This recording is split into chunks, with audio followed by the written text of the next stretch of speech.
3.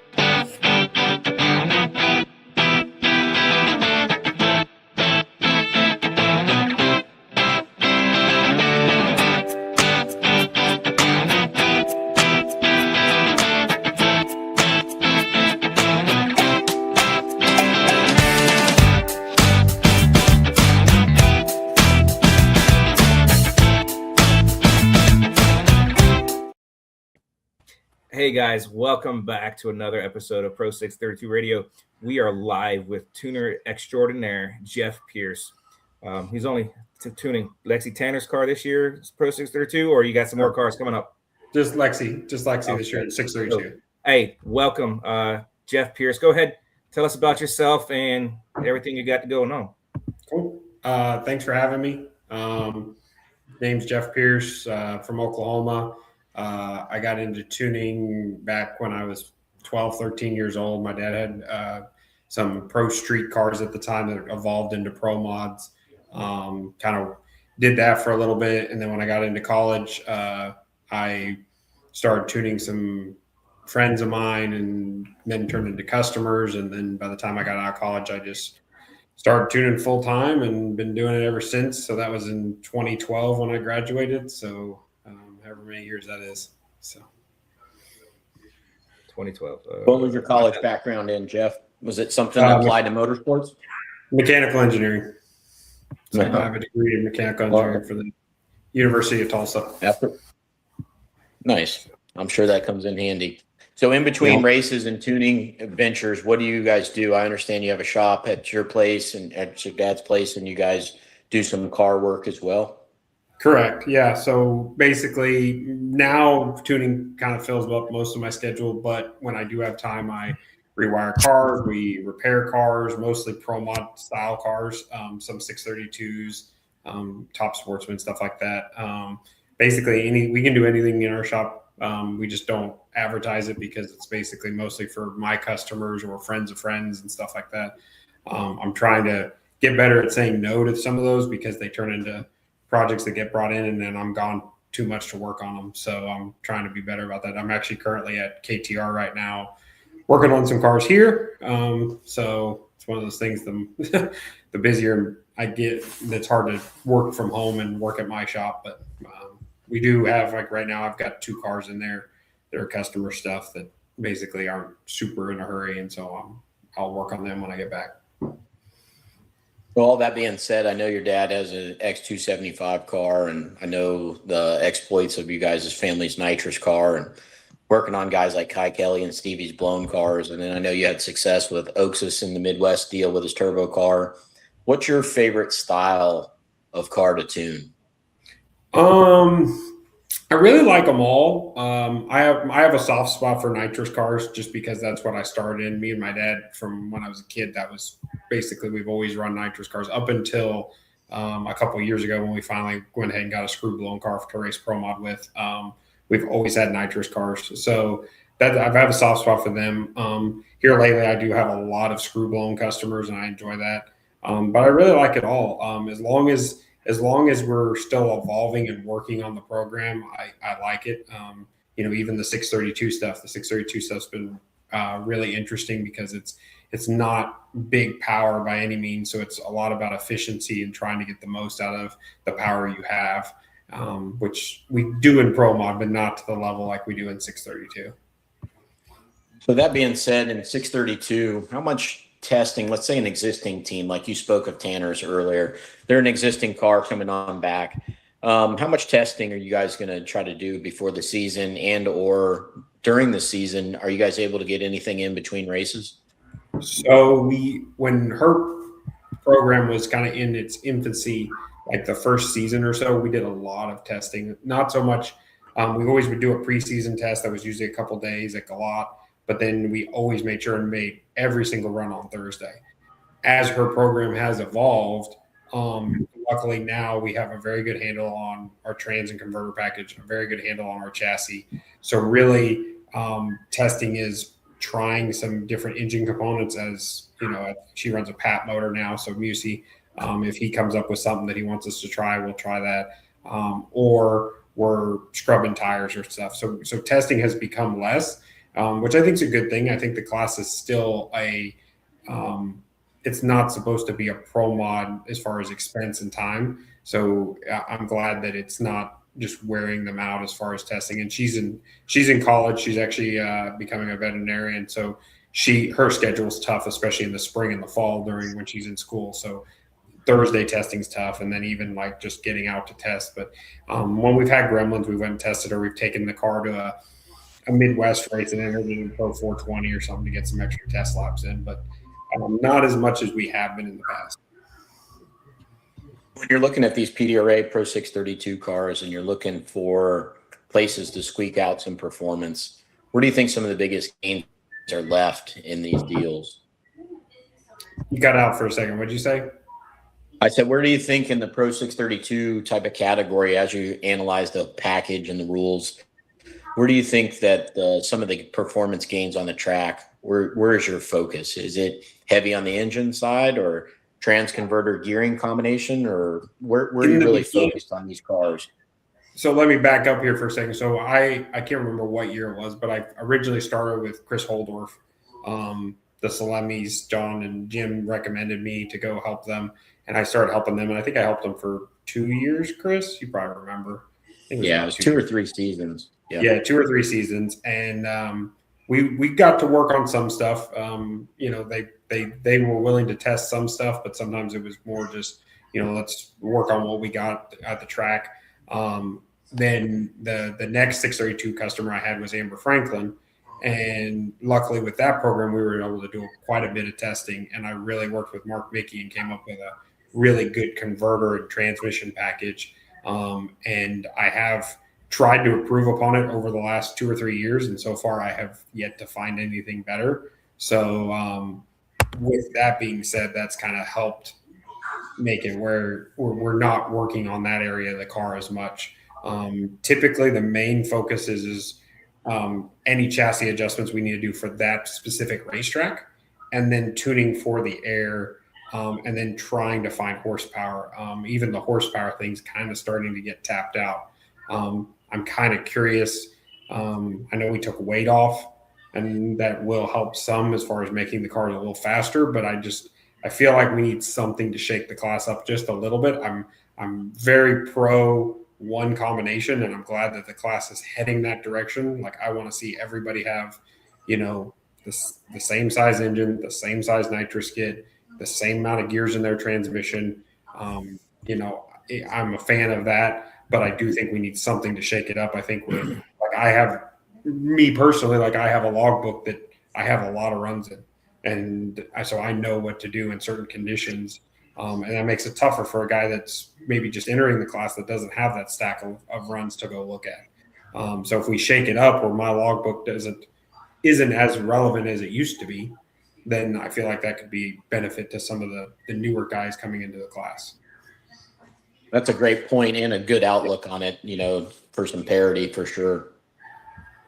It's always a toss up between, the 400 and the Liberty and what's better, what's not better. And I said it before in other shows, Nicole had admitted that her car's faster on a 3-speed Liberty than it is on a 5. Right. Just because she said, in her words, we found out my motor likes the tug. Got it. That makes sense. Well, that means the rules are good. Yeah. Listen, I tested all last week with Mickey in Orlando, and I had a shifting Mickey Thompson tires, okay. My favorite tire company.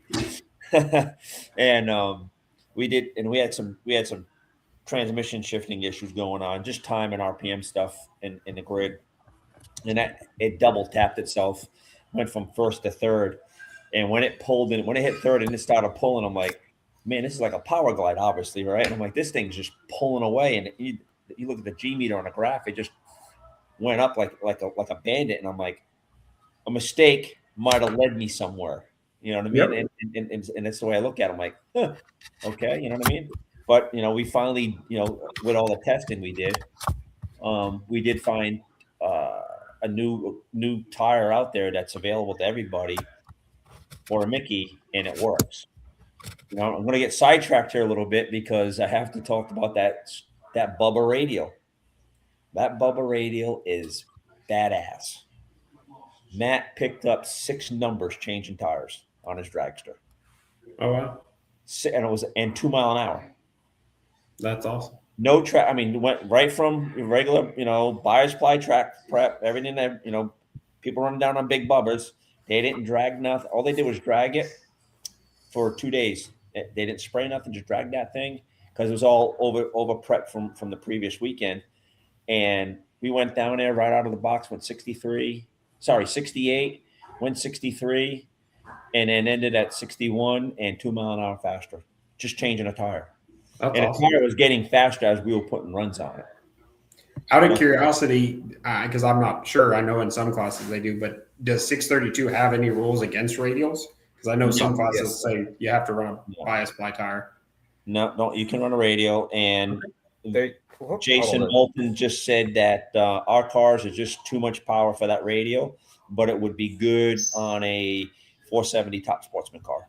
Okay, interesting. I mean, we're getting on the other side of that tire because the cars are too heavy, and so we tried it on Ken Kershaw's car years ago, and it just didn't like it. But Matt's been running that radial in different various forms 5 years now, 6 years. Okay. And then finally now they have the product out to sell. You know what I mean? But, so I left there with a good set of Mickeys, consecutive 980, 970, 60 foot, which I was struggling with all last year. I get stubborn. And as a tuner, you'll understand my stubbornness. I can't understand why we have all these holes in the chassis. And we got all the shock suspension going on. Why can't we leave like everything? Because a 959 makes on motor what we make on nitrous. Right. And I struggle that. I'm like, there's got to be some combination that lets this thing go, and I can't find it. I've almost used every hole in every bracket. Yeah. I drove Chris Bell crazy with it. Chris is like, I don't understand. I'm like, I don't either. Why doesn't it just go? I mean, if I had a 959 on it, it would go. So a lot of it would be also the ratios we run. I mean, you got a lot more ratio in a 632 car than you do in a 959. Well, I've been from one end of the spectrum to the other in the last year. I mean, everything from a 158 first gear to a 170, and everything from, what a Mountain Motor Pro stock has in it, all the way to a 543, and just threw everything at it, and nothing seemed to like it, And I know, and as a tuner, this stuff.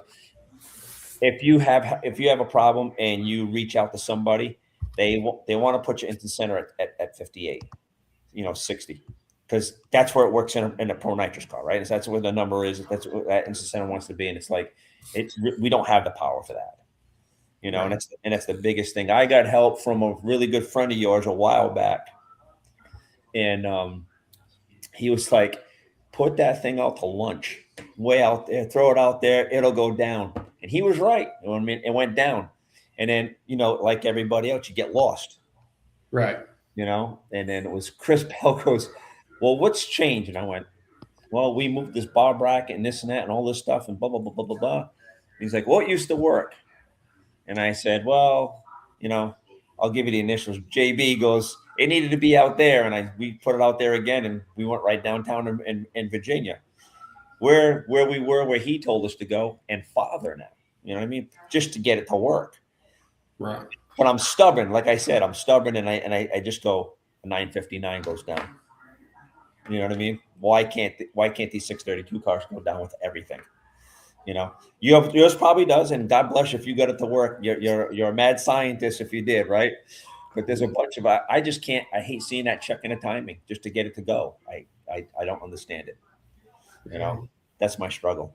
But we've been everywhere with it, and watching your performance in like an Amber's car, that thing was on fire.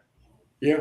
The last year she was out, that thing was on fire. I mean, the finals was unreal. I mean, that car was just going. Yeah, the lockup's definitely like.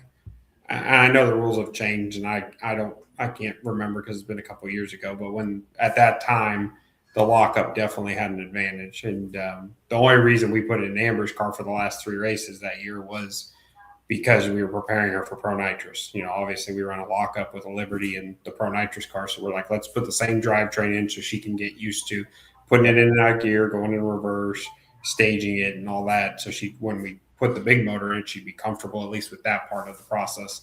And so we did it, and we were actually surprised because we thought maybe it might be faster, but we didn't realize that it was a solid 2 numbers for sure at that time. Yeah. And you guys split it in there for Bristol, which just happened to love the 5-speed as well. Oh, yeah. I'm sure not by mistake. Yeah. I don't know if Jason knows this. Like, me and Chris have had this conversation, but I'm a big proponent of a little more nitrous in these cars. I feel like when we get into the 3,000 plus foot air, we don't have enough power really for the style of chassis and tire and stuff we have. I'd like to have a little bit. So, plus I feel like, and Chris, I don't know if 100% agrees with me on this, but I do feel like that our motors have become very pro stockish, we'll call it, very efficient motors. Maybe if we had a little more nitrous, somebody wouldn't have to spend quite as much on their motor program. We can maybe reel that back in. Let's have a little bit of back and forth about that quickly, because what's your opinion of, you take, like, say, a top tier program, let's use like the program style you had with the Franklins, and now you allow them, and everybody, some more nitrous. I just feel like the good, well-funded, time allotted for testing and all that kind of stuff. Like you said, if Pat comes out with something new, it'll just be that much faster. I just don't see where that would close the gap between some of the older engines and, say, a newer engine. It may very well not. I mean, I'm probably grasping at straws there, a little bit. The other thing is I want the class to be a little faster, because me and Tommy Franklin talk about this, because he still loves the class even though Amber's not in it anymore. But we always talk about it as it's a good stepping stone class for some people to move into Pro Mod. And that doesn't mean everybody. Some people are going to go into 632. They love it. It fits their budget. It fits their, what they want to do. But for some people, it's we've had a lot of young kids, Amber Franklin, Lexi Tanner, Camry Caruso. There's quite a few people that have used it as a stepping stone class. Well, I think we need to be running 4.0s consistently, possibly run a high 399 or 398. But I think that's a better stepping stone, because just even taking Amber, the fastest she'd ever been was a 408. She only did that once. She went a bunch of, let's say, 415 to 425 runs. And we took her and put her into a 360 Pro Mod car. She did great, and she's still learning, and she's a very cautious driver, which is excellent. But that's a huge step. It doesn't sound like a lot, because people are like, oh, it's a half a second. Well, a half a second's a lot. A tenth of a second's a lot. So I think if we could get that gap a little bit tighter, it would be a good class. Plus, I think that, like, look at the PR that was around Mountain Motor Pro Stock. Can they go in the threes? How close? And it took forever for them to do that. I think if you can every once in a while dip in the threes, I think it just has like a nice ring to it, especially if you only can do it once or twice a year when the weather and the track's just perfect for it, So how much it's going to do, I don't know. I mean, it's obviously going to speed the class up, but my old rule of thumb is 150 pounds is a tenth. So 50 pounds should be about 3 to 4 numbers. So, and I even alluded to it a little bit last week in the show, of a way to maybe incorporate the Mountain Motor cars and the 632 cars together, to where you could run a 632 nitrous engine or a Mountain Motor normally aspirated 830-inch engine together. So, I mean, it might take a jet in the low 40s or something like that to be able to stack those cars in on top of each other. And that might create that little bit of spice that the class is lacking at the moment too, as well. Just having a little bit of a rivalry, as well as, multiple combinations in there, but also one combination for the nitrous and then one for the NA side. So that's something, I think we got to have car count to have a class. And, that's kind of my whole idea of this whole deal, is I don't want to see it dwindle. No, so I agree. Anything we can do to get more cars. The only negative that I would see there is the NA car is going to be affected by air more than a nitrous. Even though we limit how much nitrous, we're not going to be affected as bad when the air changes. Sure. So then you're going to constantly be, well, the mount motor car has the advantage. Nope, now the nitrous car has the advantage. We're going to go back and forth. I really was glad when we've narrowed it down to everybody's got a 632 now. And I'm a proponent of getting rid of lockups only because I think that's an added expense we don't need in this class. Yep. And I'm even fine with limiting it to 3 gears. Now, I don't think we should limit what transmission you can run. I just think that that's kind of, makes everybody run the same thing. But I think if, a 3-speed Lenco, a 3-speed Liberty, a 3-speed B&J, a 3-speed M&M, or Turbo 400 trans, any of those would be fine and just kind of head that direction. And there's only a couple cars that are running lockups right now anyway. So I just think if we can start steering the ship that direction, that doesn't mean outlaw outright, but maybe just start to get it where it's more in favor of running the non-lockup 3-speed, no different than like Nicole found. So if we can keep going that direction and eventually nobody's running them, then you eventually just write it out of the rule book. Then I think another thing that would be huge too is then at that point, it would be easier for tech to not even have it in the car at all. So rather than have a lockup capability, but say you're not using it, and then tech has to try to police that.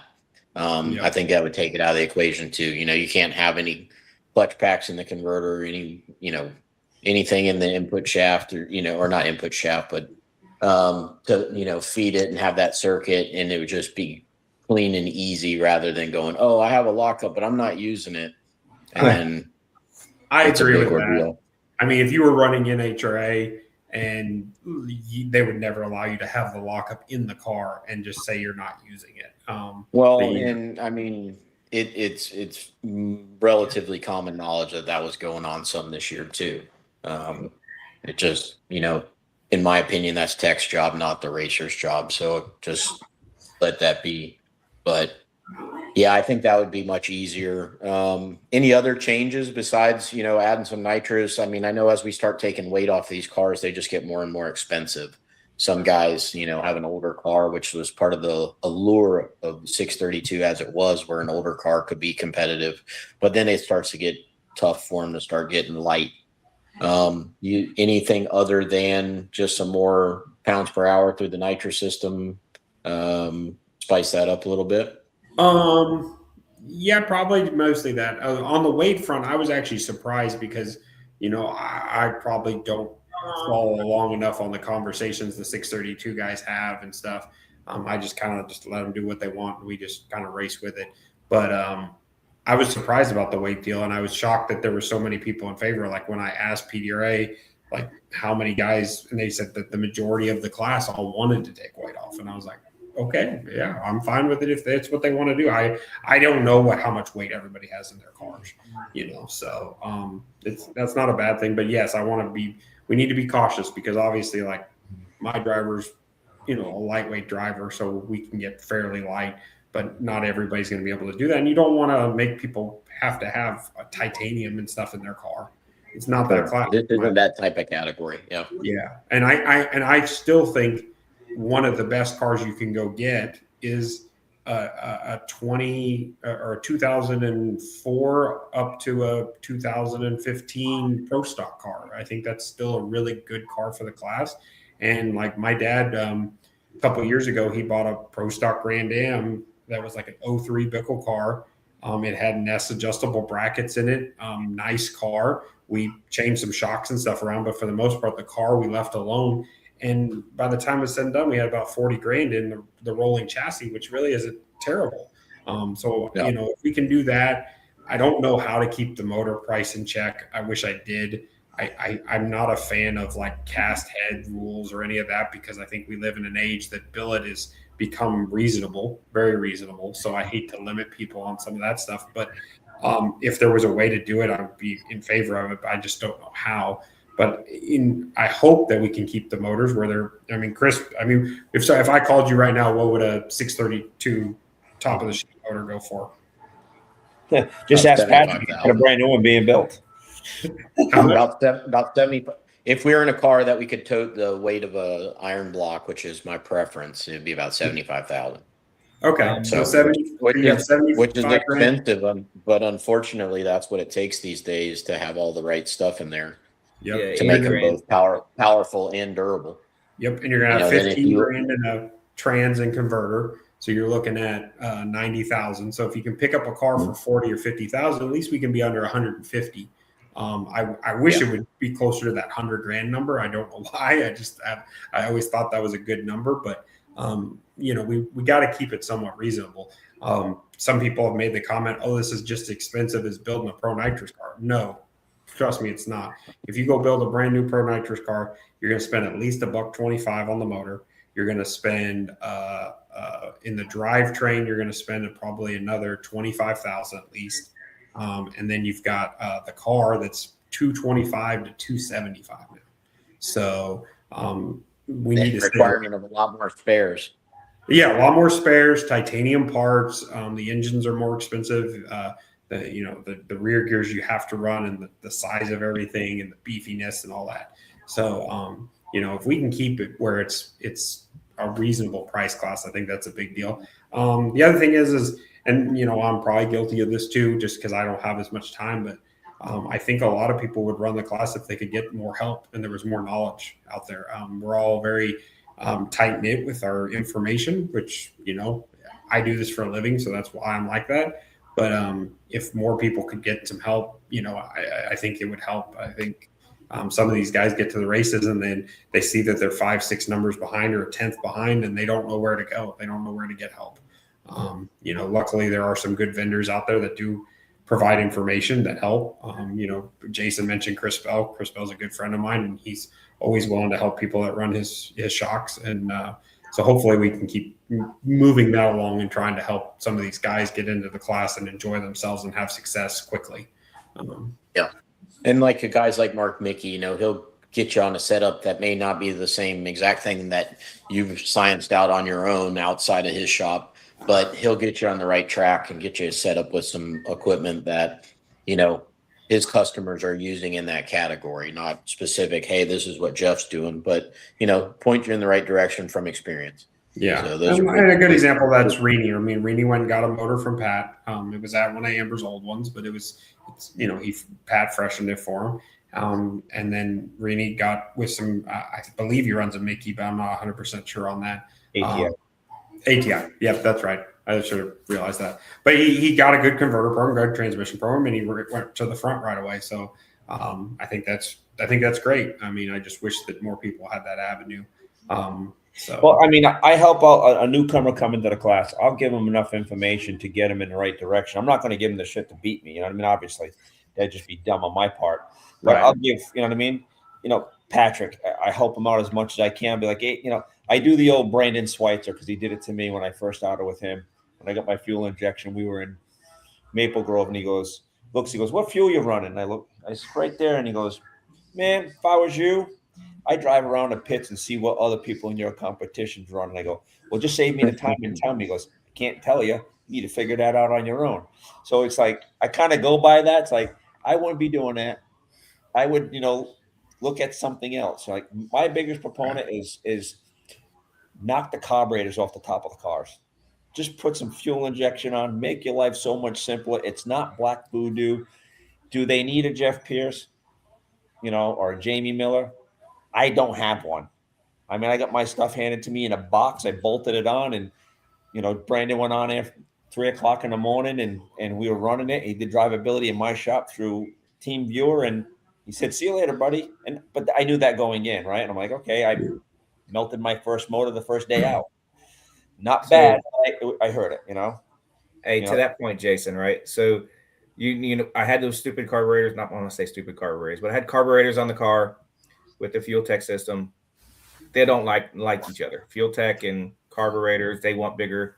They want that Fuel Tech injection system. We switched to fuel. Man, I can't speak. We switched to fuel injection, and the car left every single pass. And you talk, Jeff, in regards to helping people out. Jordan's my tuner. He asks people here or there to get just enough information to get the car to run. We got the car running, then drove to Tennessee or wherever the hell we drove to and raced, and it worked every single pass. Yep. We didn't go to the dyno. We weren't on the hub dyno testing it and getting it running. We made what we thought was a relatively safe combination, and we just gradually went from there and moved on with assistance from people giving us, hey, I wouldn't do this. You might want to look here, look there for this to make this work better. But those things gradually got us to better. And it's the same when we did his car to fuel injection with small help from somebody else. And Jordan himself has been tuning it for the most part, the mountain motor car on a fuel injection, with little help from anybody. But, because you're all, hey, this is my world. If you want my help, we're going to have to pay a lot of money. And for, someone like myself who's been trying to rebuild an engine for over a year, I don't have the additional funds for that. So I have to grow and learn it myself. But to caveat to that, and we talk data, because we're a data-centric world now versus the mechanical world we used to live in, especially for all of us who are fuel injected. And you talk about your logs of, your race book of how years and years of data. From your perspective, what data is actually important to make the best tuning capabilities, buying different sensors that would be best used for, like, for example, I'm debating on buying a wheelie bar sensor to know load on the wheelie bar. Yeah. Is that $500 worth it? What type of log book, per se, do you run for a nitrous car and gather that type of data that would be most pertinent for all of us who are trying to learn and get those data? What data is most important for us with a single system car? So actually, believe it or not, Stevie at KTR has a really nice logbook that he's made that we use for the blown stuff, but he also made a nitrous version. It's a really nice logbook. The main thing is just keeping good notes, and you'll start to learn what you need to write down. But if anything I can't see on the data, I write down. So, like, obviously, like, tire pressure is a big one. There's no sensor in the world that's going to tell me what the tire pressure was. I mean, well, I take that back. There are sensors, but we don't put them on our race cars. But that's why you want to write that down, because you need to know if you change a gear ratio in the transmission. You want to write that down, especially in a non-lockup setting. You can't 100% tell what ratio is in your transmission because it's never locked up. So you want to write that down. You want to write down what stator's in the converter, because there's no way for me. I can tell you, well, this is looser or tighter, but I can't tell you which stator it is by just looking at a graph. So any of that stuff, I always tell them write down. As far as sensors, I do try to be a little more budget oriented with, like, a 632 style customer. So, like, for example, shock sensors, the fronts, you need one on each front because they're independent of each other. But sometimes we'll only put one on the rear, because unless the customer is going to spend time at the chassis shop changing anti-roll bars and stuff, the shocks move together because they're tied together with an anti-roll bar. So sometimes you can just put one shock sensor on the back of your car, get the information you need from run to run, and know how to adjust your four-link and stuff. But you don't really need a left and a right. You brought up a wheelie bar sensor. Wheelie bar sensors are good. There's nothing wrong with them. I would, if you don't already have it, I would put a front ride height sensor on before I put a wheelie bar sensor on, because the wheelie bar sensor only tells you if you're touching the wheelie bar, which is good to know, but you can kind of tell that when you put a front ride height sensor on. But then you can also see when you're not on the wheelie bar what your front end height is doing. So that's a sensor that's fairly pricey. I mean, depending on which one you buy, it can cost you anywhere from $500 to $800, but that's valuable information, I feel like. Obviously, like transmissions, typically you have an inlet and exhaust pressure, one going into the converter, one to go out of the converter. Those are pretty important. Typically, if you're going to pick one of those, you pick the exhaust side of the converter.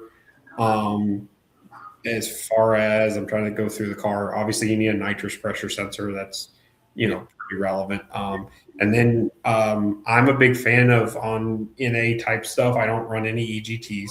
I just run O2s, and I don't necessarily run all 8. I do like to have all 8 if it's a possibility, but sometimes if it's not a possibility, I'll run 1 or 2 typically, if we do 2, we do 1 on either side, and maybe we go ahead and put the bungs in the headers so I can move it around so I can kind of compare, like maybe I'll run it in 1 and 2 for a little while. Well, then I'll take and move from 2 to 4, but I'll leave the 1 and 1 because I know, hey, this is how close 1 and 2 were. Let's see how close 1 and 4 are. And then over time, you can kind of balance your motor and you get a tune-up for your motor that's happy. I'm still old school. I like to read spark plugs, so that's, you don't have to have a sensor for that. But there's, you can definitely make this overcomplicated, but the biggest thing with logbooks that I always tell people is focus on writing down the stuff that you can't see in your race pack. Like the launch RPM, I still write it down, but you can kind of see that in the data. But stuff like, what's inside your torque converter, what fluid you ran, when's the last time you changed the fluid in your transmission? That kind of stuff is important, and I always write it down in the logbook. So going back to the O2 readings, how much difference have you seen now that we pick jets every different race? I have not seen hardly any difference. I have had Jamie Miller came up to me, I think it was either the first or second race, and asked that same question to me. And he's like, oh my gosh, like I got a set that was way different than another set. I do not see a whole lot of difference. Now, the only thing I could say to that is maybe depending upon how your nitrous system is plumbed and what your, maybe what kind of solenoids they are, maybe it's more sensitive to slight changes in the jet size. But I have not had that problem. I've heard some people say it, but I personally have not felt like they're completely different. Lexi's, I don't think I've really, I kind of had a good handle on her motor when we started doing that. And I don't know that I've touched the whole Roland ton. Obviously, if I see something, I'll make a little small change, but we're talking 1-2%, nothing crazy. So in reference to what Jamie asked you, we didn't necessarily say, okay, these jets are slower. It was more of a, with having 1002s on the car or having, certain cylinders that were different than a different set of 8 jets prior month, so just stuff moving around a bit, just from moving a different set of jets to a different set of cylinders, not like, oh, these are down 2 mile an hour, they're terrible, but just having to do some fuel trim work to get it back where it was most happy. Yeah, and then that's what he told me too. He says not that the car's slow or fast, it was just hole to hole we're getting to change the tune-up. The only other thing I could think of, because of course then you start thinking, well, why am I not having this problem and someone else's? And as I pondered it, and I never mentioned this to Jamie just because I never thought to mention it again, but the only thing I could think of is, Chris, this because you've seen it probably a lot. If you start to rank down on those nitrous kits over and over, like you take the jet out and you put another jet in, you rank down on it again. If you go flow it like on a flow bench or just flow it in your car, they will leak out the top. You can mess up that flare. And so maybe it's a possibility some of these teams, just because they weren't typically changing jets that often, now we're changing them every week or every race weekend. Maybe we're seeing some inconsistencies there. Possibly. That's a good point you bring up, because every race we're taking that off 2-3 times, where we won't take them off for the entire season. Yeah, and it's 1980s technology. This is not something when we came up. Yeah, this is a flared pipe fitting. It's like when people talk about solenoids and what's inside their solenoid. Yes, you can modify the bodies a little bit, but the plunger and the coils, those have been around for 40, 50 years probably. Mm-hmm. We're not changing those for whatever reason, and mostly because they work. They work great. Why change it? So. I did a lot of stuff with nitrous kits and trying different kits. I thought at one point I was onto something, and then I changed some stuff back around and found out that I don't think I was onto anything. I really think that with the jet we have right now, that there's not a whole lot you can do. If you build a nice, clean, conventional nitrous kit, it works just fine. I don't think, which once again is nice for the budget guy, because you're not having to go spend extra money on a special nitrous system, which I think is important, that, I think all the stuff that we're doing now on the modern day nitrous system, especially just being a dry kit, our standard issue stuff of 2025 or 2026 is trick for 2015. We weren't, focused on lines and insulation and trash cans, and now all that stuff just how we do it. So a current day nitrous system, how we do it now, is the trick of the week of 10 years ago. You know what I mean? So I think that's some of what maybe you're saying there as well. It's as trick as it can get with our 70s aircraft technology. Do you think that we need to start looking at more rules that shouldn't affect anyone currently, but prevents people from going overboard in the class? Like, I'm talking, direct injection rules against it. Possibly, like F1 cars, they place the injector outside the throttle body and spray it. They actually sprays away from the throttle body into a cone that like basically fans the fuel out over the air coming in. Some of this stuff could get expensive, and it's also stuff that, isn't readily available. Should we have rules against that stuff? Like, even I think we could add some simple additions to the rules, and like one injector per cylinder, and have it placed in the runner. That's going to paint with a broad enough brush that it doesn't rule anything out, but it keeps multiple injectors.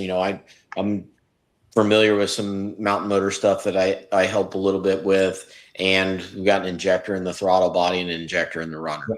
So we idle it on one and we go wide open on another, and it's worth something, but that's, like you say, a lot of dyno time, a lot of complications, some additional expense.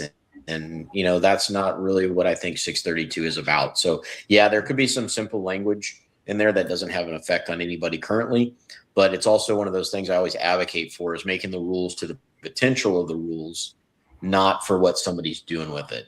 And so if we just say, hey, no one's doing that right now, well, then somebody spends the time, money, and effort, which is within the rules, and does it, and then you make it illegal or make a change. I don't think that's fair either. So I think there is some responsibility to make the rules correct the first time and not be reactionary to guys, being hot rodders and just trying to modify stuff and make it better. So yeah, I would agree with that. What about a spec fuel for the class? I mean, Chris, you have pro stock background where they made you run a specific fuel. What are your thoughts on the specific fuel for the class?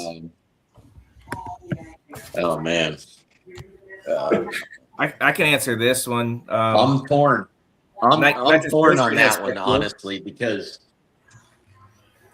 who does? Nitrous Pro Street and the NMCA, they all had spec fuel. They had to all run the same fuel. They couldn't run anything else. They had fuel checks. What's wrong with that? Well, they had a fuel check, but they didn't have a spec fuel. So there are certain things you couldn't run, but you could run anything that didn't. You had to run a readily available fuel. Is that correct? Correct. Chris? You had to run VP. Okay, but you could run C23, C25, Q16, C45. But you had to run that brand of fuel. Got it. Yeah. So, but so funny story. That all causes costs too, right? Every fuel. Correct. But I gotta tell the story. So a mountain motor crew chief that I know well, that all you guys actually know too, I'm not going to mention his name. They had the same rule in ADRL. Had to run VP fuel. They did not say that you had to run only one VP fuel. So he hired a chemist to mix different brands of VP or different types of VP fuel. So I think it had a little C25 in it, some what was the pro stock fuel, Chris? C45? Yes. C45 had some C45 in it and some Q16. Mixed it. And he ran it, was very dominant in Mountain Motor Pro Stock for a season. When they finally figured out what he was doing, they all claimed he was cheating. And they said it was clear as day in the rule book. Must run VP fuels. Did not say must run only one. So that's the difference there, Patrick, in what I was trying to say, in difference in a spec fuel versus a stated fuel brand.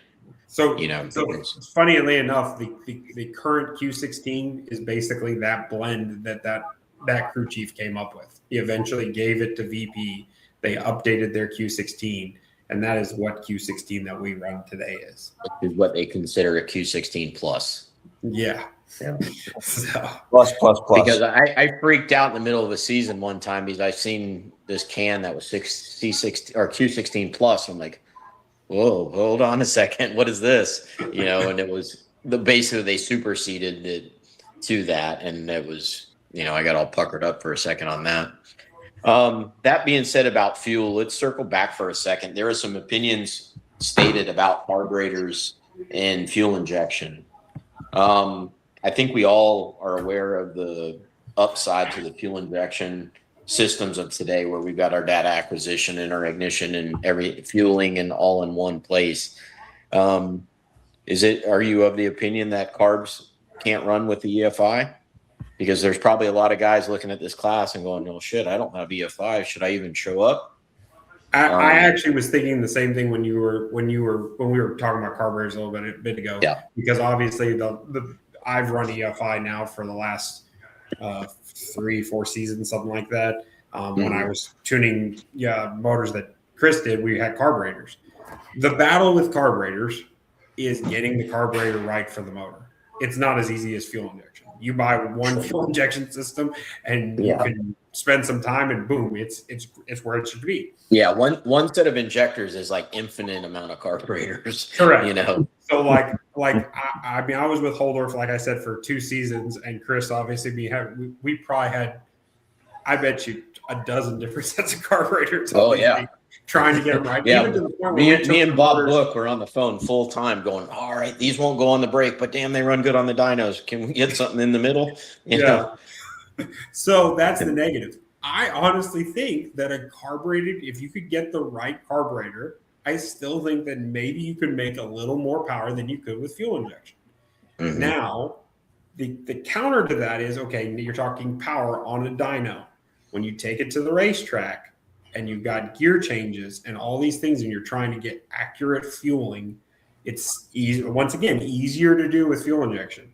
Now, if you could get the carburetor to do what you want it to do, and the fact that where the fuel is and it's getting atomized better and stuff like that, there's probably a little bit of power there. But if maybe you only have that power for certain parts of the run, that's better. But then there's lots of parts of the run it has less power. So the average for the run, you're down or up. So I don't think we're to the point where you can't run carburetors. As far as like pro nitrous cars, the reason we've all gone to EFI is you just have no signal when you turn 6 kits on a big motor. These motors with 136 jet, or even if you made the jet a little bit bigger, you got plenty of signal still going through the carburetor. So you could still run a carburetor. So I think if somebody really wanted to come out, let's say they were, I call it old school, like my father, for example, he does not want to plug a laptop in to tune the fuel on his motor. So he would prefer to have carburetors. If I was not around, he would have carburetors. So he would want to run that, and he would tune the motor how he's always done it with jets, and that's how he would do it. We even run into this right now in the boosted world, like on screw blown cars. I tune cars that are very successful that run fuel injection on their screw blower, and I tune cars that run mechanical injection on their screw blower that are just as successful. I don't think that in the 8th mile, there's a difference between a mechanically injected screw car and a EFI screw car.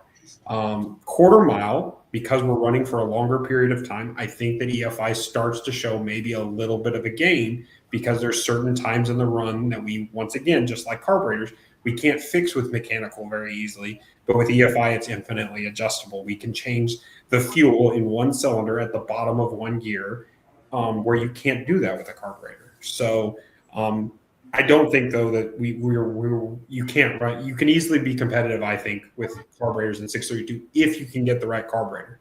So maybe if you just hit the nail on the head the first try, or you just happen to get hooked up with a really good carburetor guy that really wants to work with you, I think that that's a viable option, especially for someone. I always tell people, go with your strengths. If your strength is not a laptop, don't put EFI on your phone. Yeah. Yeah, and I mean, like when we ran carburetors, I was I was moving carburetor, making new top plates and moving carburetors forward to fuel cylinders better because, we had the lean front holes and rich rear holes. So I was moving the carburetors forward and all that kind of stuff, trying to tailor that stuff. So yeah, it wasn't easy by any means. I would have loved to, at the time, to just have some throttle bodies and, call it dry air and call it good. But it definitely can be done. And if you already own that stuff, don't be afraid to come out because you can run fast with it. We went into the teens when that wasn't a regular thing back then with carburetors. And if somebody approached me and says, hey, I'm anti-EFI and I can't type, I'd say, well, call Bob Book, get your set of carburetors, let's roll, because it's doable in my opinion. Is the EFI nice? Absolutely. But it's not a must. And I don't want to convey the idea that it's a must to come in our category if you're on the outside looking in, thinking about dipping your toes in to what we do at PDRA. Jeff, I got one question for you. If you had to choose and you only get one answer between having a good car and a mediocre engine or a great engine and a mediocre car, what do you take? In 632, the great Yes, engine sir. and the mediocre car. I'm a big fan of saying no cars are bad. Now, part of that is Okay. I can fabricate. So like if the car's bad, I can fix it. I'll try to fix it. So but now engine and horsepower, that's not always my cup of tea. I mean, I know enough just to be dangerous is how I look at it. I probably drove Chris nuts calling him when I was running one of his motors and saying, well, maybe we should do this, Chris, or why don't we try this? Let's try it. But yeah, I think big horsepower is always helpful, especially in a class that is limited so much on horsepower.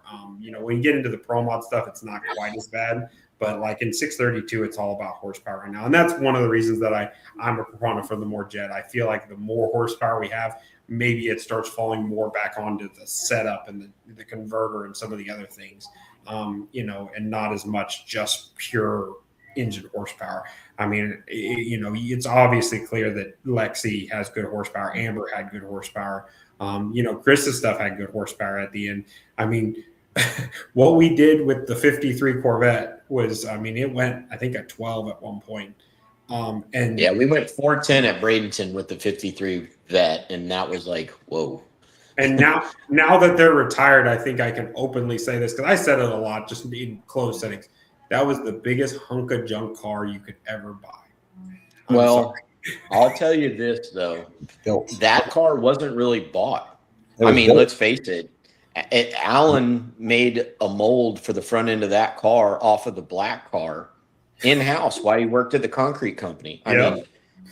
So that car, the black car went to Pittman's to get fixed from one of its many crashes. And while it was there, there's this chassis hanging on the wall. And they're like, what's that? Oh, that's for a 53 Vet. So they took that home with them too, just in case. And then it became Christopher's new car, which, was it perfect? No, absolutely not. But it was homegrown. And I was pretty proud of those guys for doing it themselves. They didn't outsource anything. Maybe they should have at times. But this is a true story. That car was all tacked up and they needed to be finished welded. And they hired a mobile welder that they found on Craigslist to come in and finish welding that car because all the guys in the concrete shop were stick welders. No one TIGged. So that's how that car got finished. And for it to go as fast as it did and have the accomplishments that it did, was it the fastest? Nope. But I'll tell you what, it was one of the ones that the guy should be the most proud of, honestly. And I think that's a testament to what some of these guys on the outside should look at too. And my question to you is basically formatted. Hopefully there's people watching or going to listen in the future to what we're talking about. And if they're saying, hey, I've only got this $100,000 to spend, how am I going to spend it? You know what I mean? So like in Jeff's free information that he put out there for us tonight, a mediocre car and spend your money on an engine. Shit, I love that idea. Well, of course you do, Chris. But even like I said earlier, like I still think you can go find a $35,000-$40,000 roller that's got a race pack in it and adjustable shock brackets, and it's a pretty nice car. And like you're saying, if they've got $100,000 to spend, you can go maybe spend 35 on it. You still got 65. Hopefully you can buy, maybe a motor that's a couple seasons old, but Yeah, you can get your 2-year-old fresh engine and have some money in your pocket to go race with, and you're good to go. Yeah. I mean, that absolutely can make it happen. So yes, there are several $100,000 turnkey cars out there, and however, I don't think it's a must, honestly. I'm in agreement with you, Jeff. A mediocre car, it's got a lot of holes in the back to try out, and you can upgrade it along the way. When you're shy on power, you get that thing out there in high gear, it kind of shows. And I will say that there's a lot of good quality chassis like builders around the country. There's more than we give credit for. You always hear the names of Bickle and stuff like that, but there's a lot of good ones. Clayton's one of them. When I was with Hold Horse team, I kind of knew Clayton a little bit, but not that much. And there was a couple of times that he did some stuff for us, and he always did an excellent job. And there's lots of guys around, and so typically there's somebody fairly local to you that can weld. And if let's say your 4-link brackets aren't good in your car, have them cut them out and put new ones in it. It's actually fairly reasonable. It's way less expensive than trying to go find horsepower. Let's put it that way. So spend your money on your engine and then work your way through the rest of it, I think. So, Jeff, we got one guy on here that's been asking a couple of questions. One is, how different is your chassis setup between Pro Nitrous and 632? And then his other question is, this is all George Coleman, and he's struggling in a class. He's got that silver 67 Corvette, am I saying it right? 63. Is it? 63? Yeah, Sorry. 63 bet. What changes do you make from round to round, and what is your favorite tuning procedure? And then his last question, which everybody and most of us know this probably except for Patrick. You can run with cobs, but do you need to? Oh no, sorry, wrong one. Would I lose it? It was about the difference of tuning with Zoomies versus 4-to-1. Zoomies, yeah, carburetors and Zoomies, tricky to tune. That's what his question is. What's the difference between running Zoomies to 4-to-1 collector header? Okay, so remind me of the first one again, and we'll just go through them. How different is your chassis setup between Pro Nitrous and 632? Believe it or not, and you can start with a very standard 4-link. And I'm saying standard. If you called Bickle shop 7 and 11, there you go, 7 and 11, maybe 12 and 7.5, somewhere around there, somewhere in that ballpark.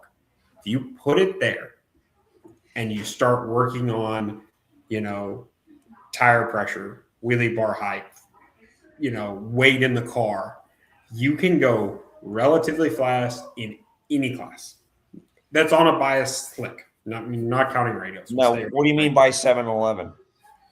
7 inches spread in the front, 11 inches in the back. Somewhere in that. Okay, spreads. If your brackets are a little different, it's going to be somewhere between a 53-inch long bar and a 58-inch long bar. If you put something like that in it, you have the bottom bar, let's say, just start off flat. That where basically the height is flat. You in any class, whether it's a screw blown car, a Pro Nitrous car, a 632 car, a Pro stock car, you can go down the racetrack and you can start collecting data. Not saying that's the fastest, but you can start there. So yes, in a general sense, the Pro Nitrous car is set up very similar to the 632 car. As you start to refine that, you would probably say they're not set up exactly the same for sure, but there's more differences there. Obviously, the big thing with a 632 car is you need lots of traction for the first 30 feet. You don't need a whole lot of traction at 150 feet because we're running off of all the power by just going past the Christmas tree. Well, a Pro Nitrous car, that's a different story. You need traction for the first 300 feet because you're applying power, lockups, and everything for that distance. So it's a little bit different there. The Zoomie versus collector is an interesting point. You're correct. Zoomies on carburetors is hard to tune. If I was going to try to run carburetors, I'd still run collectors. I was completely shocked when I finally put some Zoomies on Lexi's car. I really didn't think that there was going to be a power advantage running Zoomies, but her car did. Now, the interesting thing wasn't really power per se as it was 60 foot. And I don't know if it was just her car or if it was just, but it sure made it 60 foot better when we put the zoomies on, which I was very surprised at. I really fought for the collectors. I thought for the amount of nitrous we were spraying that you'd be better off to still run a collector. But when I finally put the zoomies on, I was rather impressed that they ran better early, which of course then makes it run better the rest of the run. Now, you think because it knocks some of the torque out of the motor? I think it's more about what it does to the chassis. There's more thrust that comes out of a Zoomy pipe because you never let it expand.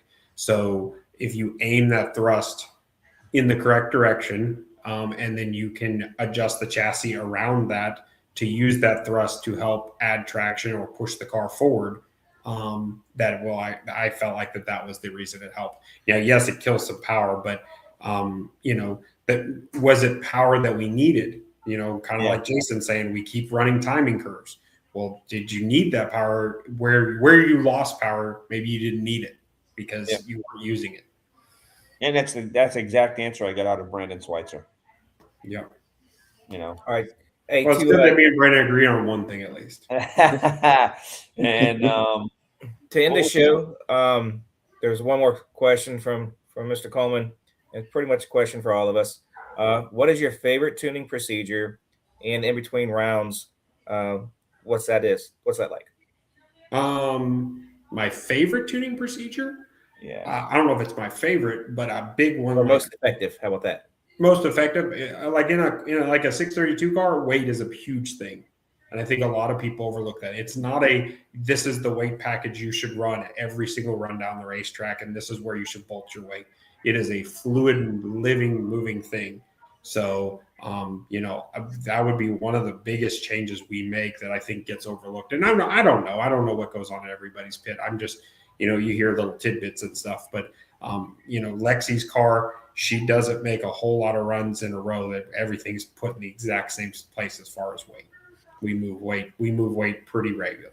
Well, me and Chris were saying that. I was in a conversation earlier today. I'm like, we'll be staging in the staging lanes, and here, the front end's coming off, the trunk lid's coming out. You guys are moving weight around, puck or two here and there, and I'm like, it's an awful lot of. I go, that's an awful lot of work. It's like, but okay, Yeah. Well, like it's funny you mentioned that because Chris, I probably should have mentioned this. I had a lot of good mentors when I was younger, and Chris was one of them. Chris is still a good friend of mine and a mentor to me.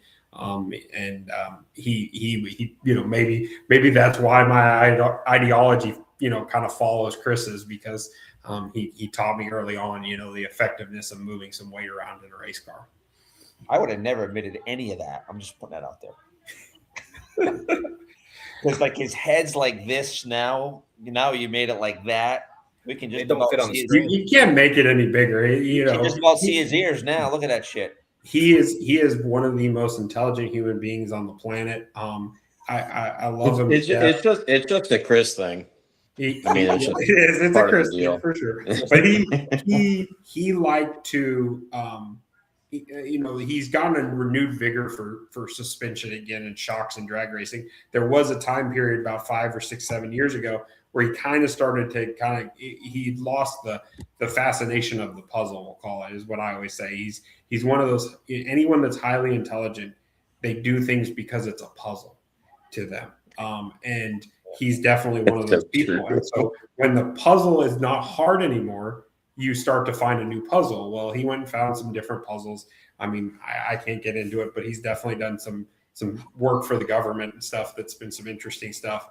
But he's circled back around, and here the last 3 or 4 years for sure, he's 100% back into drag racing, which is awesome because I get to see him a lot more. Because there was a time where he wasn't hardly even coming to the racetrack anymore, and of course that's the only place I ever go. So if you don't come to the racetrack, you're not going to see me. So he now comes to the racetrack again. I got to see him last weekend, and it's been great. Well, congratulations on your win last weekend. Yes. That was pretty impressive. The Winter Series has been pretty good to you. However, I don't think it was by mistake. So, yeah. Well, hopefully, maybe 632 will gain some traction this year with a few more cars, and maybe we can present that to Wes and his group that do the Winter Series, and maybe have them back for at least one race in the winter. Yeah, that's for sure, because there's definitely some chatter that it's going to be an all slick deal. It wasn't a West thing. It was not a West thing. Okay. It was a Garrett thing. Oh, okay. Because we had big conversations, and I will not bring my car to Bradenton again. Oh, that's where the conversation went. It's at the end of the day, it's not a West thing. We don't fit their format of what they're trying to produce over there. Well, I think though we saw it this weekend that it's getting more and more tough to prep a racetrack for both radials and slicks at the same time at a high level. So I really feel like there may be a transition coming in some of that Pro Mod Winter Series stuff where we see more and more slick tire stuff, which may play into our hand as the PDRA 632 group running in that style of prep. Right. Yeah. So, Jeff, did you see that last question that just popped up on the screen? Yeah. To answer that question, the biggest thing right now is my problem is time. I wish I could duplicate myself because we need more tuners for sure.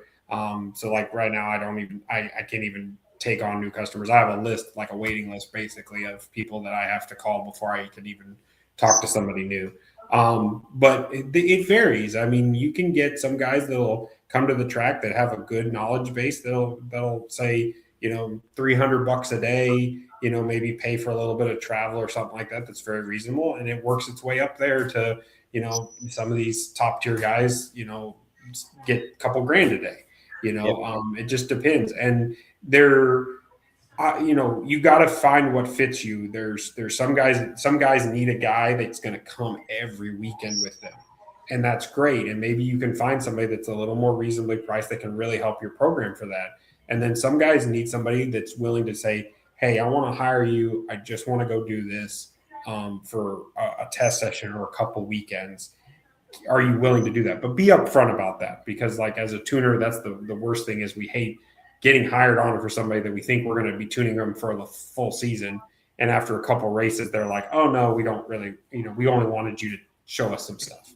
Well, and then meanwhile, you declined other people that you could have had on your program for the year. Correct. But and I'm not saying I would never take on somebody that would be a one or two. Most of it depends on what else I've got going on. Like I was approached not this winter, but the winter before, to do some testing with some 632 cars.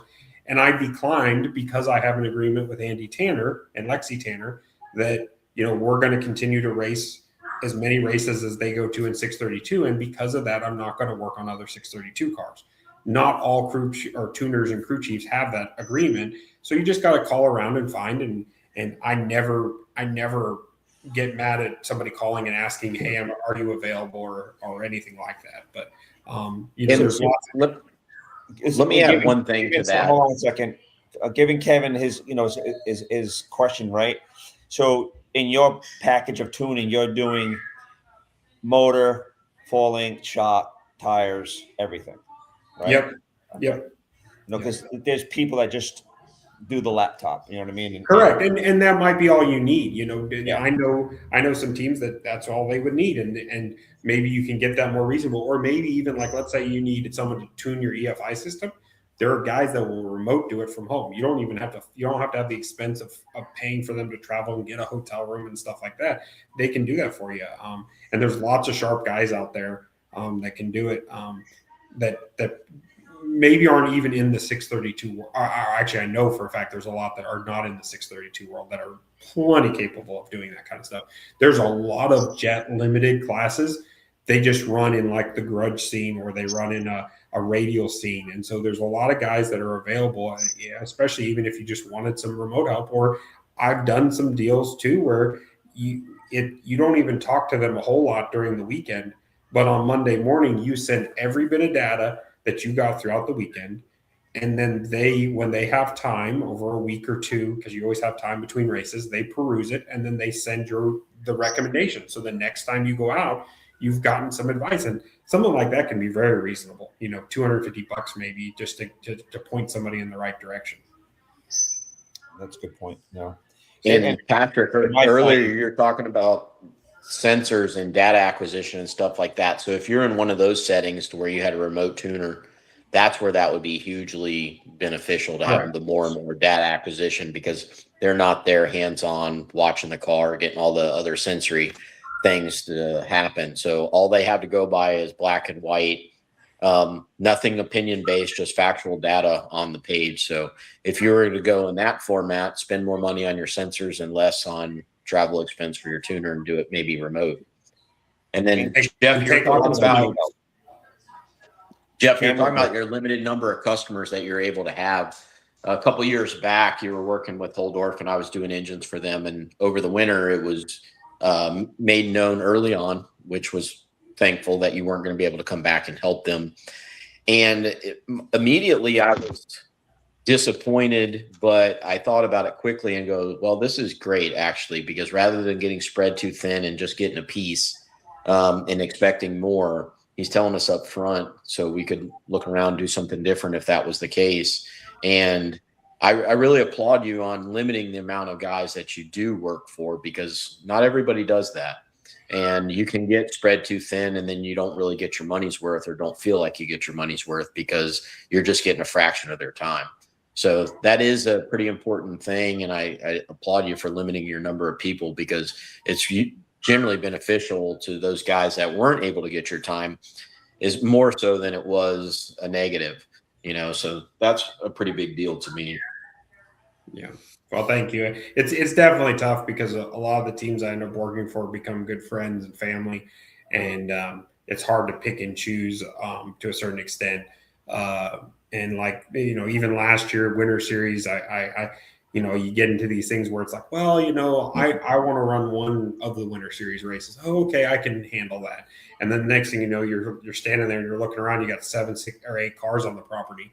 So like this year, I specifically talked to all my teams in advance, and we set up a game plan, and I picked 3 teams that was going to help through the Winter Series, just to make sure I don't get overloaded. But it's tough. I really thank God for my wife, because she goes to the PDRA races with me. At PDRA, almost all the weekends, unless somebody just couldn't make it or something, I have 6 cars, and it's really tough. But my wife is amazing. She takes all the notes and writes down all the notes for the Tanners as well as the Franklins. She knows how to download Race Pack, so I can walk in and just start reviewing data, and then telling the crews what changes I want to make, or making changes on the laptop. And that's a big help. And so what does she get for the weekend? She gets an airplane ticket. Oh, so that's all it takes. We'd like to hire her then. Yeah. Right. Basically, the way I look at it, and she's fine with it because she likes to go with me, is no, I'm trying to hire her. Oh, we can't get you. I want her. Well, you can hire her. I'm trying to get her to start tuning, because I was like, we could double up here, So now we're talking. There you go. So maybe you can just send her some money on the side. She'll accidentally, drop a logbook in your email or something. Nice. Now we're talking. Oh. So, I'll have to adopt some dogs to get on her good side. Oh yeah. Yeah. If you're a dog lover, then my wife's gonna like you. That's for sure. We just adopted one. Oh, good. What kind? That's not a dog. Well, I wanted a Belgian Malinois, really. Okay. That's what I really wanted. And then a friend of mine who does rescue dogs, he flies them. I ended up with a Mexican Malinois. Okay. Yeah. What's that, a Chihuahua? Yeah. It's a Chihuahua. Mexican Malinois. It's a Mexican Malinois. I've never seen anything like it. I've had a lot of Chihuahuas in my life, but this one takes the cake. Awesome. God. That's good. It's a rocket. It does it like it fits right. It takes an hour for it to settle down to go to sleep at night, right? Because it gets small. Look, there you go. That Mexican Malinois. I love it. Right? All 4 pounds of her. That's funny. He's a terror. But well, at least he's small. We have 4 large dogs. We have 3 golden retrievers and 1 lab pit mix, and currently we're staying in our motorhome at Stevie's, and I've got me, my wife, one of my good friends is here with us, and 4 large dogs. And you'd be surprised how quick a 40-foot motorhome starts to feel small. So we got and we rescued Billy. We've had Billy for 15 years. We rescued him in Jacksonville. Oh, awesome. That dog there is probably the world's fastest dog on water. Water. He came home at 175 all the way down to St. John's River in Jacksonville. Oh, wow. Yeah, he's fearless. That dog. He's blind now, but he was fearless. So he was getting. We lost one last March, and he was having a hard time. And then my buddy posted a picture of that, and I was like, "How dumb, stupid questions? What's the deal with the dog?" Blah blah blah blah. I was on the phone with. I talked to her. I sent the lady a text message on. Was it Monday? No, Sunday. I sent her a text message. I was on the phone with Matt Buck on Thursday. I said, I think I'm scot-free. I haven't heard nothing about this dog. I think we're good to go. And he's like, right? Sure shit. I hang the phone up at him. My phone goes, dee-dee. I look, and I'm like, hi, this is Susie. Minnie's ready to go, and she's just been, blah, blah, blah, and through the vet. And, if you want, you need to pick her up. When? Today or tomorrow? New Smyrna. That's 200 miles from us. I was supposed to test on Thursday, right? Was it Thursday I was testing? No, Friday I was supposed to test. And it was just too cold in Orlando. So I ended up getting a dog and brought her home. It was Tara. I said, we ain't sleeping tonight. Not with this dog. Ain't no way. And we didn't. That dog didn't stop all night. She still doesn't stop. Doesn't stop. She met the parrot, though, today. Her and Spanky had a disagreement. She knows. Oh.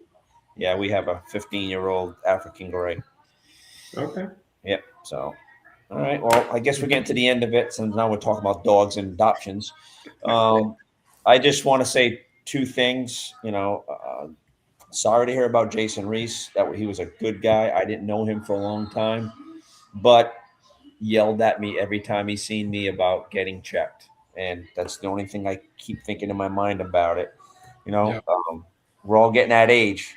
And I know I'm the oldest one on this screen right now, and I haven't done it, and I've always promised them I will do it, and I got to get around to it. And the other one is Will Smith. Sorry to hear that he's got skin cancer. I didn't hear that till now. Wow. Miss Judy posted it yesterday, and Andy House is another one. Andy started with a melanoma the size of a pin on his nose, and that guy's had more cancer and survived hospice, and now he's waiting for some experimental medication to a program to get into, because this is his last hurrah for Andy. You know what I mean? I hate to knock the wind out of it, but I just want the rest of us that are all on the show and watching and listening, keep them guys in your prayers, because we're all not here for a long time. We just got to make the best of the time that we're here. Yeah, for sure. We appreciate you coming on and spending some time with us tonight. We got to go racing soon because we're running out of people. Yep. Well, thank you very much for having me. We got a whole list of people, and it's like, no, we don't want to do that one yet. We don't want to do that one yet. And it's like, some people can't make it. We're down to shuffling. But when we first started, what are we on, our 8th episode, Patrick? 8, 9. I don't know. I've lost count. I forgot to add them on to the show name every day. Hey, but just so y'all know, I just put it up there, 63 days away. No, we're 55 days away. 55 days away. Awesome. Can't wait, guys. I changed it. It didn't work. Let me take that off. That's false information. Hey, Jeff, thank you very much for joining us tonight. Great information. Thank you to all the people who joined us and asked some questions. The interaction between us, the guests, and the people online is very important to grow the class and get the information there that those people need to help go fast. Jeff, I'm with you 100%. The better motor will make it go faster with the Worcer car. I've always had the Worcer engine because I was always on that, hand-me-down deal because of money.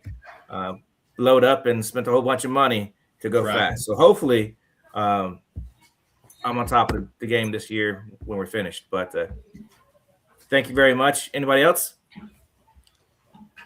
All right. Chris fell asleep by this point. Oh, he did. All right. Y'all have a great night. All right. Thank you, guys. Have a good one. Yeah.